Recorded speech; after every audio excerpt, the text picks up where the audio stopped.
This is the audio for the article Teens Up All Night and Sleeping Half the Day, Endless Netflix Binges in Lockdown, Kids Carve Out Whole New Schedules by Haley Kaufman. It's 11 a.m. Do you know where your teenager is? These days, with schools closed and Google Hangouts the only appointments on kids' schedules, the answer might be still asleep. I'm not fighting with her about it the way I was in the beginning, said Reading's Leah Lee, mom to a 13-year-old daughter who, like so many other quarantines, has taken to sleeping in late each day. I mean, she has such a structured life, and now it's so unstructured. There are no boundaries. Julie Hall, the mother of two Charleston teenagers who are often up half the night, put it more succinctly. They are vampires. Surely some of the families have life during lockdown all figured out, pandemic or no. They're keeping to a schedule, staying on top of homework, and refusing to yield to the notion that ice cream can be dinner if not eaten directly from the carton. But 6 weeks in, most of us with teenagers are still finding our footing. While families with young kids juggle homeschooling and the constant supervision, it requires parents of teens face a different set of issues. The trials of adolescence unspool almost exclusively within the four walls of the family home. As structured school days, sports, and after-school jobs have disappeared, many teens have settled into entirely new schedules. They may be up half the night or more. Showers are often intermittent at best. Screen time is all the time. We need to recognize that this is a traumatic event, said Dr. Shaheen Lakan, a neurologist and supervising physician for ThriveWorks Counseling in Boston. Many of the usual coping mechanisms teenagers rely on are being obliterated. Peter Light, superintendent of the Action Boxborough Regional School District and the father of a 13 and a 15-year-old, recently found himself awake at 2:30 a.m., dwelling on the magnitude of it all. He typed up his thoughts about the loss of control for families, the shortcomings of the online learning, economic stresses, and hit send to parents. Of the 5,600 students in the school district on April 27th. It's gotten a lot of feedback, Light said in a phone interview. Everyone is struggling.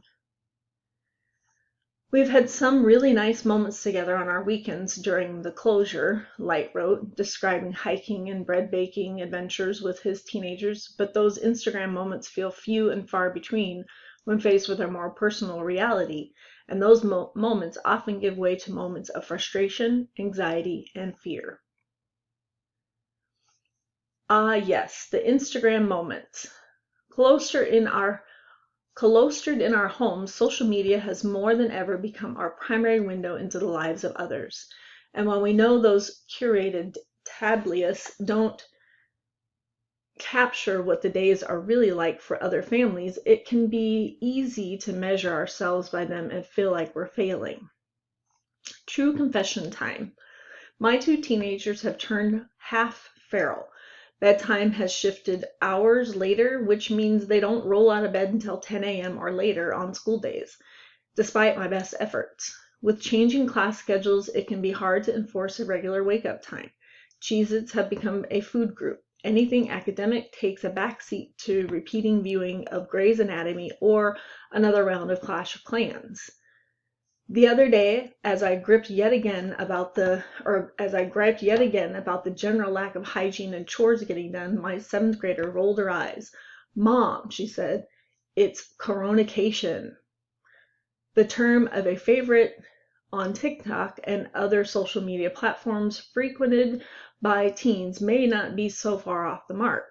Stuart Ablon, the director of Think Kids, a program in the Department of Psychiatry at Massachusetts General Hospital, agreed this strange period may indeed look a little bit more like summer.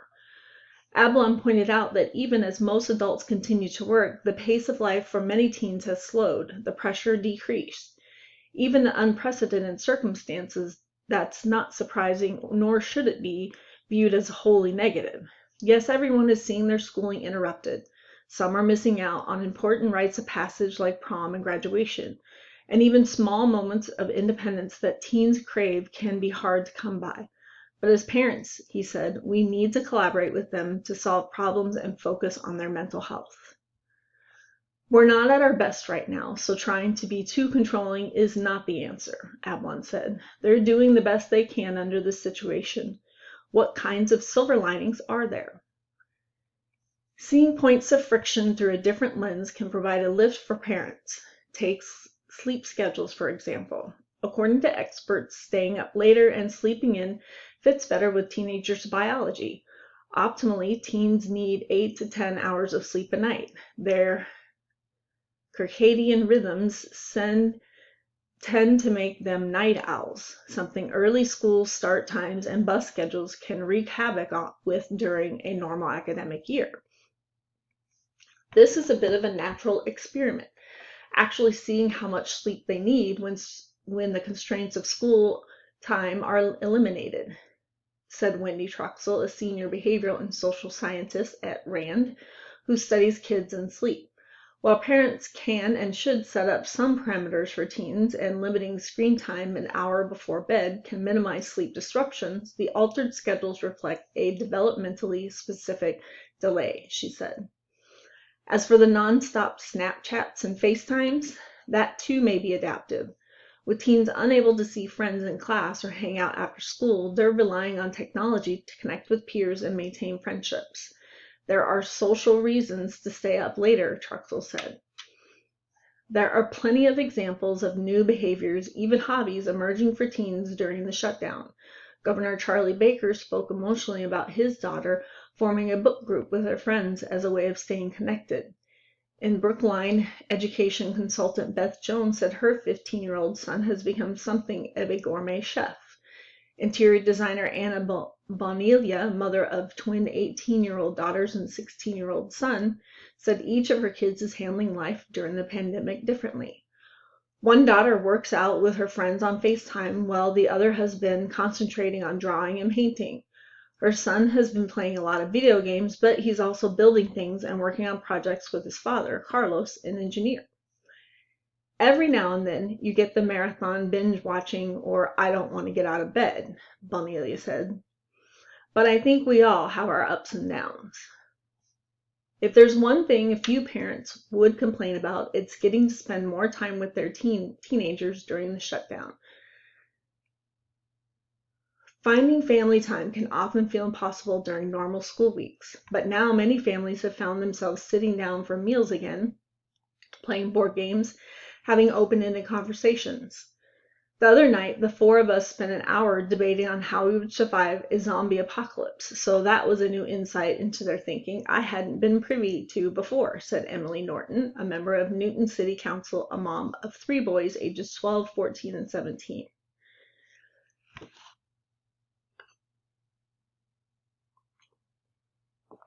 As in any household, it hasn't been easy. Her sons often sleep till afternoon to get them off video games.